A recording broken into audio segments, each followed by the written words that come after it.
கலையிலோய்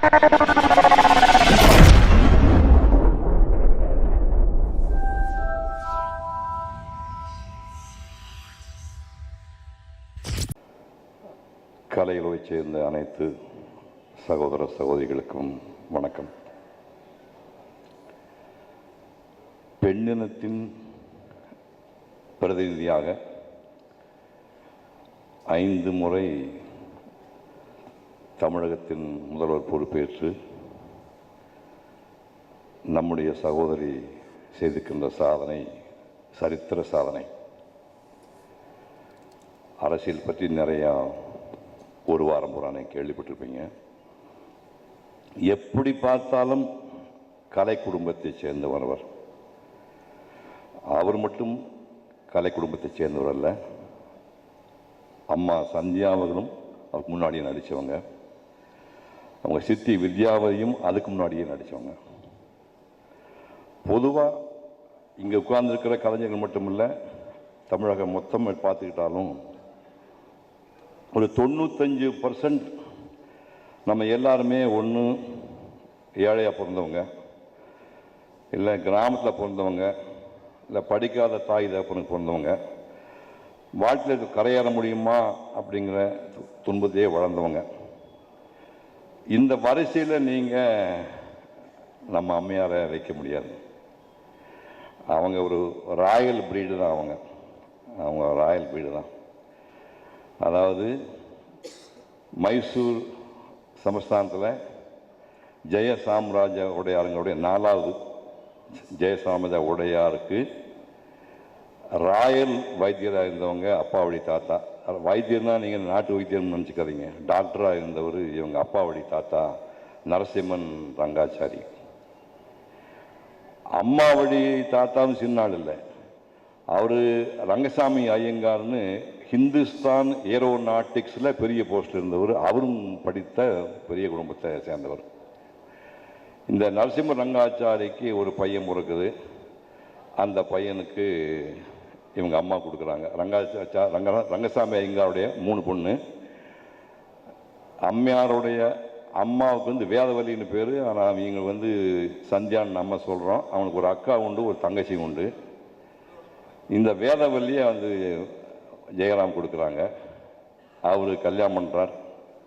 வக்கீலுக்கு பிடிச்சவர். 2 குழந்தை பிறக்குது. ஒன்று ஜெயலலிதா, இன்னொன்று ஜெயக்குமார், சின்ன பையன். இந்த ஜெயலலிதாங்கிற பேர் எப்படி வந்துன்னு பார்த்தா 2 அரண்மனை வீடெல்லாம் அரண்மனை விலாஸ், ஜெய விலாஸ், லலிதா விலாஸ் 2 வீடு வச்சுருக்காங்க. அந்த 2ல் ஜெயா லலிதா எடுத்து குழந்தைக்கு பேராக வைக்கிறாங்க. அப்பங்காரம் அளவு இருந்து வசதியாக இருந்தாங்கன்னா அப்புறம் பிள்ளைங்க உருப்பிடுமா? வக்கீலுக்கு படிச்சுட்டு இந்த பூர்வீக சொத்தை அடிக்கிறதுக்குன்னே ஒரு பையன். அவங்க அப்பா ஜெயலலிதா அம்மையாரோட அப்பா அந்த சொத்தை அடிச்சே செத்து போயிட்டார். இந்த அம்மாவுக்கு 2 வயசு இருக்கும்போது அப்பா இறந்து போகிறாங்க. அப்போ இந்த அம்மா என்ன பண்ணுவாங்க, பிறந்த வீட்டுக்கு போய் பெங்களூரில் ஷார்ட் அண்ட் டைப் ரைட்டிங் கற்றுக்குறாங்க. பாருங்கள், பிழைக்கிறதுக்கு வழி இல்லாமல் ஷார்ட் அண்ட் டைப் ரைட்டிங் ஏதாவது வேலை வச்சா போதும். இதுக்குள்ளே இவங்க சித்தி வித்யாவதி சென்னைக்கு ஏர் ஹோஸ்டஸாக விமான பணி பண்ண வேலை பார்க்குறாங்க. வேலை பார்த்துக்கிட்டு ட்ராமா சினிமாவில் நடிச்சிருக்காங்க 1951. ஸோ தங்கச்சிக்கு ஒரு இடம் கிடச்சோம்னா இந்த அம்மாவும் புறப்பட்டு 52 மெட்ராஸுக்கு வந்துடுறாங்க சந்தியா அம்மா.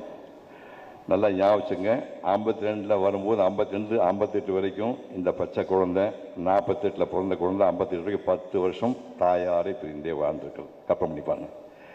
எந்த வயசில் அம்மா மடியில் படுத்து தூங்கணுமோ, எந்த வயசில் அம்மா கை சாதம் ஊட்டி விட்டு சாப்பிடணுமோ, அந்த வாய்ப்பே இழந்து அந்த பொண்ணு தவிச்சிட்ருக்கு. பெரியம்மாவிட்டையும் பாட்டி விட்டு தங்கிட்டு இருக்கு.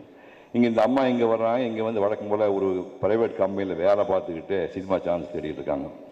சின்ன சின்ன உதிரி வேஷம் கிடைக்குது. நேராக இவங்க ஊருக்கு வந்தாங்கன்னா கட்டி பிடிச்சிட்டும் பெங்களூர் அந்த பொண்ணு அழுகும். பிஷப் கார்ட்டனில் 58 வரைக்கும் படித்து அந்த பொண்ணு கட்டி பிடிச்சி ஆட, அம்மா என்னை விட்டுட்டு போகாதம்மா, அம்மா விட்டு. எல்லா குழந்தையும் அழுகும். ரஜினி வீட்டு குழந்தையும் அழுகும். எல்லா குழந்தையும் அழுகும். அது நைட் தூங்கும்போது அம்மாவுடைய முந்தானை வச்சு கையில் நல்லா சுருக்கி இறுக்கி வச்சுட்டு தூங்கியிருக்கும். அம்மா காலையில் வீட்டுக்கு போயாகணும் போய் என்ன பண்ணுவாங்க, சாமர்த்தியமாக தூக்கத்தில் இந்த புடவையை உருவிட்டு பெரியம்மாவுடைய புடவையை எடுத்து சுற்றி வச்சுட்டு இந்த அம்மா 4 மணி ஃப்ளைட்டுக்கு போயிடுவாங்க. அம்மா தன்னை விட்டு போயிட்டான்னு 3 நாள் இந்த குழந்தை அழுகும். இப்படி காலங்களில் போயிட்டுருக்குது.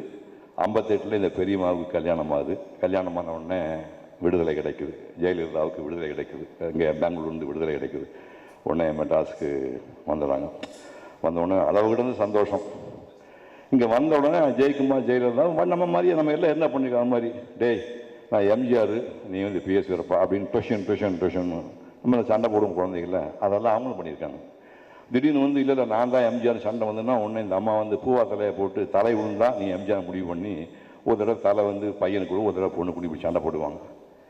எல்லா குழந்தைங்களும் மாதிரியே பள்ளிக்கூடத்துக்கு போகுதுன்னா அம்மா இன்னைக்கு ஒரு மாய் இருக்குது, நாளைக்கு ஸ்கூலுக்கு போட்டுமா அப்படிமா ஒழுங்காக ஸ்கூலுக்கு போன்னு மிரட்டி அம்மா அனுப்புவாங்க. அது மட்டும் இல்லை, கேஜே சரசா வந்து டீச் பண்ணுறதுக்கு டான்ஸு டீச் பண்ண வந்தாங்கன்னா எங்கள் வீட்டில் என் பொண்ணு அப்படி தான் பண்ணிச்சு. டான்ஸ் டீச்சர் வாசல் வந்தோடனே அப்படியே வயிற்று பிடிச்சி சுருட்டி ஐயோ வயிற்று வலி தாங்க முடியலம்மா அப்படி கூப்பிடப்படுத்துவாங்க. சரி ஓகே கண்டிப்பாக டாக்டர் போடலாம், ரிஹர்சல் முடிச்சுக்கோ அப்படி டாக்டர் போடலான்னு அப்படி பயிற்சி கொடுத்து 1960 ஒரு 12 வயசு பொண்ணு சின்ன பொண்ணுக்கு வந்து ஆரா சபாவில் டான்ஸ் அரங்கேற்றம் நடக்குது. சிவாஜி தலைமை தாங்கிறார். சிவாஜி தலைமை தாங்கி தங்கச்சிலை ஜெயதான் கொடுக்குறாங்க. கடைசியாக 60 ஆடிட்டு அடுத்த 6 வருஷத்தில் கலாட்டா கல்யாணம் ஜோடி சார். என்ன சார் அந்த பொண்ணு சின்ன பாப்பா வந்து கூட கலாட்டா கல்யாணம் அடிச்சு அது 100 டேஸ் படம் போகுது. லா காலேஜில் ஒரு டான்ஸ் நடக்குது. ஒரு டான்ஸுக்கு எம்ஜிஆர் தலைமை தாங்கிறாரு. அந்த ப்ரோக்ராம் முடிஞ்சு போய் கடைசியாக அடுத்த 10 வருஷத்தில் 65 கிட்டத்தட்ட 1001 நடிக்க ஆரம்பிக்கிறாங்க. நடித்தாங்க. கிட்டத்தட்ட எம்ஜிஆர் அவர்களும் அம்மாவும் சேர்ந்து 28 படங்களில் தொடர்ந்து பண்ணுறாங்க. 65 64 எபிசெல் பற்றி தோற சொல்லிட்டான். எபிசெல்லில் வந்து சும்மா டாக்குமெண்ட்ரி ஃபிலிம் சொல்லி விவி கிரியோட மகன் படத்தை ஆரம்பித்து எடுன்னு எடுத்துகிட்டே போகிறான். சொந்த 10 நாள் முடிஞ்சு போட்டானுங்க. 1.5 வருஷம் எடுத்துருக்கானுங்க. துணியெல்லாம் வீட்டுக்கு கொண்டு போய் சாப்பாடு வீட்டுக்கு கொண்டு போய் நடித்து அந்த படத்தில் பண்ணிட்டாங்க. 65 முடிஞ்சு 66 நல்லா ஞாபகம் வச்சுங்க, நான் அம்மாலாம் மோட்டார் சுந்தரம் நடிச்சிருக்கோம். மோட்டார் சுந்தரமுலை வாசன் டைரக்ஷனில் நடிச்சிருக்கோம். அந்த டைமில் 66 இந்த பொண்ணு வந்து 17 படம் நடிக்க சார் ஹீரோயின். சார் 12 மாதம் 17 படம் சார் முடிச்சிருக்கு சார். 17 படங்களை ஹீரோயின் பண்ணியிருக்குது. 11 படம் ஹிட்டு. அடுத்து 67 அந்த சின்ன பொண்ணு 67 ஒரு 19 வயசுல அந்த பொண்ணு 1,32,000 ரூபாயில் அந்த வேதா நிலையத்தை விலைக்கு வாங்குது. எவ்வளோ பெரிய ட்ராஜடி பாருங்க. அந்த வீட்டுக்கு விலைக்கு வாங்கி உள்ள போகும்போது அம்மா அதுக்கு இல்லைன்னு சொன்னால் இதை விட உலகத்தை என்ன சோதனைன்னு இதான் உட்காந்துருக்காங்க. உங்கள் ரஜினி என்னுடைய சகோதரன்.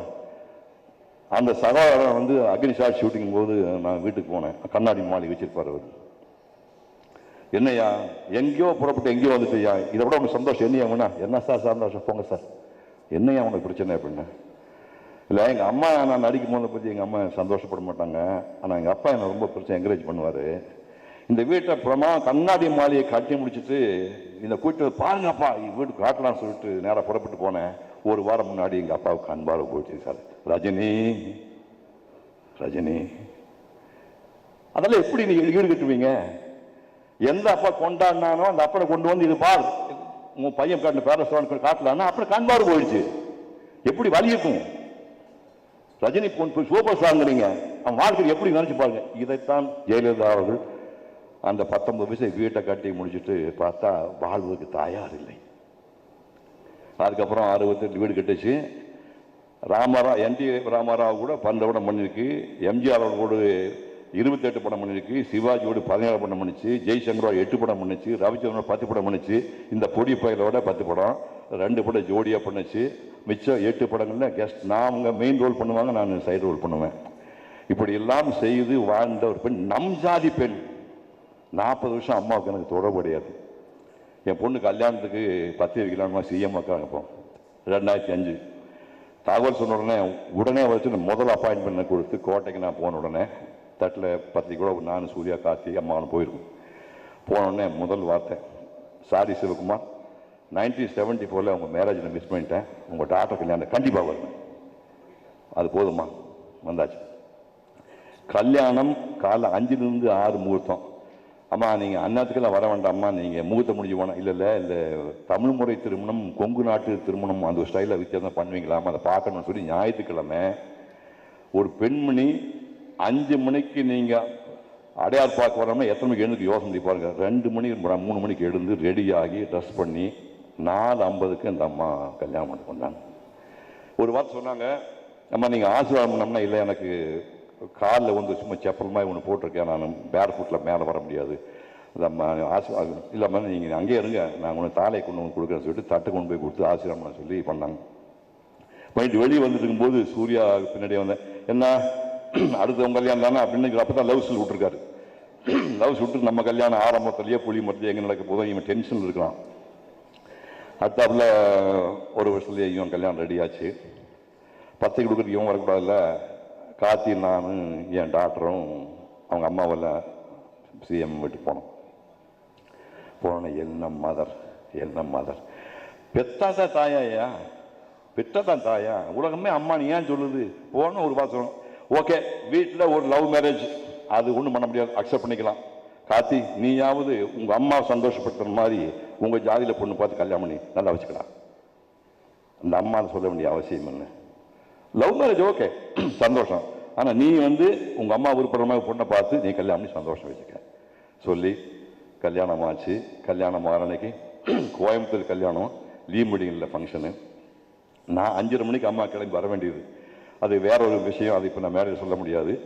புறப்பட்டு ரெடியாக மேக்கப்பெல்லாம் மூடு ரெடியாக புறப்பட்டு போகும்போது ஒரு மாலை வந்து பேப்பர் காட்டுறாங்க. பேப்பரில் கொடுக்கப்பட்ட செய்தி, அன்று மாலை இன்னொரு அரசியல் தலைவர் அவருடைய பேத்தி கல்யாணம். அந்த அரசியல் தலைவர் அன்னைக்கு காரில் ஒரு செய்தி சொல்கிறார், நாங்கள் வந்து ஆட்சி மாறினால் வித்தியாசம் தெரியும்னு நம்ம மாறினோம், ஆட்சி மாறியும் காட்சி மாறவில்லை. அந்த கூட்டணி போட்ட அரசியல் தலைவர் சொன்ன வார்த்தை, ஆட்சி மாறினாலும் காட்சி மாறவில்லை.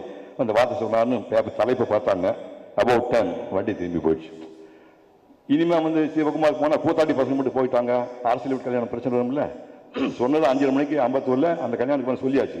அங்கே போட்டு 7 மணிக்கு வர சொல்லியாச்சு. அம்பத்தூரும் கட்டு, சிவகுமார் வீட்டு கட்டு. ஓகே, கார்த்தி மேட்டர் முடிஞ்சு போச்சு. மறுநாள் காலை 8 மணிக்கு ஹோட்டலேருந்து ஃபோன், சார் மேடம் வந்து உங்கள் வீட்டுக்கு வராங்களா சார்? சார் தயவுசெய்து செஞ்சுங்க, இந்த அம்மத்தோண்டு வீடு, நான் வீடு தீப்பெட்டின்னு பேர் வச்சுருக்கேன், என் வீட்டுக்கு பேர் தீப்பெட்டின்னு பேர் வச்சுருக்கேன். 1.5 கிரவுண்டு வீடு, அது பெரிய லாரி முன்னா திரும்பி போக முடியாது, லாரி முன்னா திரும்பி கட் பண்ண முடியல. தயவுசெய்து சொல்லுங்கள், நான் பையனை பொண்ணை வீட்டுக்கு கூட்டி போகிறேன். அம்மா சொல்லுங்கன்னா, சார் உங்கள் அம்மாங்கிட்ட யாராவது பேச முடியுமா சார்? பேச முடியாதுதா அப்படின்னு. ஓகே வந்தாங்க. வந்து எப்படி கார் பண்ணணும், எப்படி கார் ஷெட்டு திரும்பணும் போகணும் எல்லாம் பிளான் பண்ண. கேட்டால் 5 மணிக்கு வந்தாங்க. வந்தோடனே முதல் வார்த்தை ஓகே என் ஒய்ஃப் கொடுக்குறாங்க. முதல் வார்த்தை சொன்னது, சாரிம்மா நேற்று வர முடியலம்மா. என்ன தேவை உங்களுக்கு? ஒரு முதலமைச்சருக்கு 1000 பிரச்சனை இருக்குங்கய்யா, 1000 பிரச்சனை இருக்கு. சாரிம்மா வர முடியல. உள்ளே வந்தாங்க, எல்லா குழந்தைகளாம் பார்த்தாங்க. சின்ன சின்ன கூட்டம் வந்துச்சு.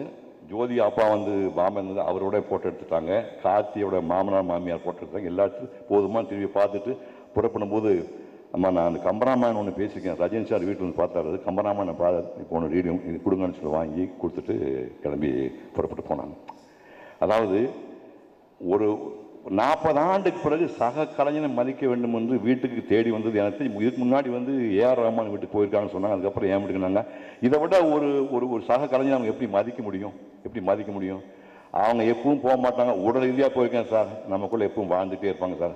அப்புறம் இந்த மனுஷன் பற்றி ஏற்கனவே முந்தான பேசியாச்சு, திரும்ப ரிப்போர்ட் பண்ணல.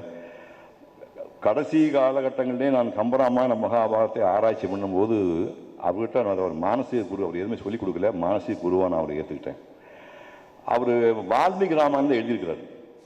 கம்பராமாயணம் வேறு, வால்மீகி ராமாயணம் அடிப்படை ஒன்றே தவிர நிறைய ட்ராக்கில் சின்ன சின்ன அழகுபடுத்துகிற விஷயம்லாம் கம்பன் பண்ணியிருக்கான்.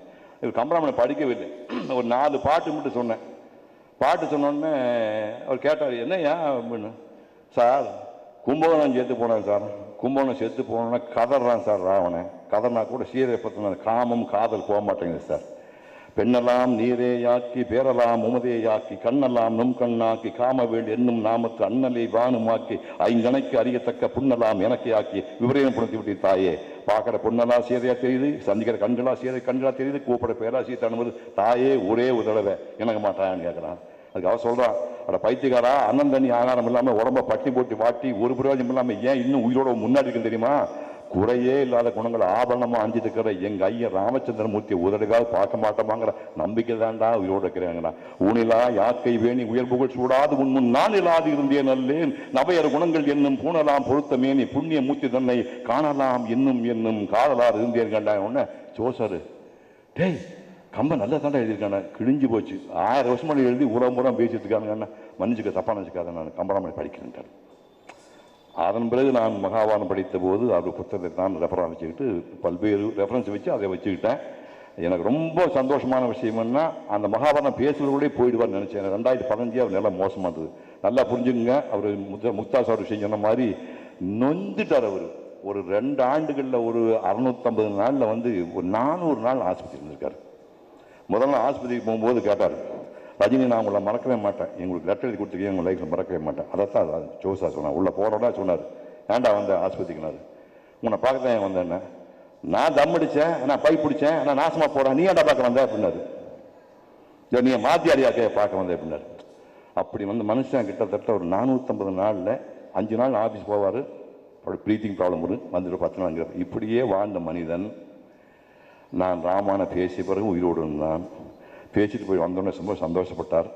அதை விட ஜனவரி மாட்டு பொங்கல் அன்னைக்கு டெலிகாஸ்ட் ஆகும்போது அப்போலோ ஹாஸ்பிட்டல் படுக்கையில் படுத்துட்டு டிவி மாட்ட சொல்லி 11-2 மணி நேரம் அந்த மாமனிதன் நான் பேசிய உரையை பார்த்தான்னு கேள்விப்பட்டு மறுநாள் போனேன். பேசவில்லை, இல்லைங்கிற ஹோல் போட்டிருந்தாங்க. கம்ப்ளீட்டாக கையில் எடுத்து விட்டு ஸ்டேட் எழுதி காத்தார். நான் சொன்ன மகாபாரதம் நீ பிரமா பேசிக்கிட்டா எங்கே எடுத்துன்னு கேட்டார்.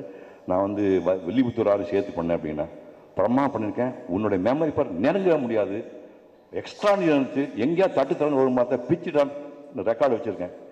இந்த ஒரு சந்தோஷம் போதும் இந்த 2 மனிதர்கள் இடத்தை யாருமே அடைக்க முடியாது. அவள் ஆத்மா சாந்தி அடையட்டும். வணக்கம்.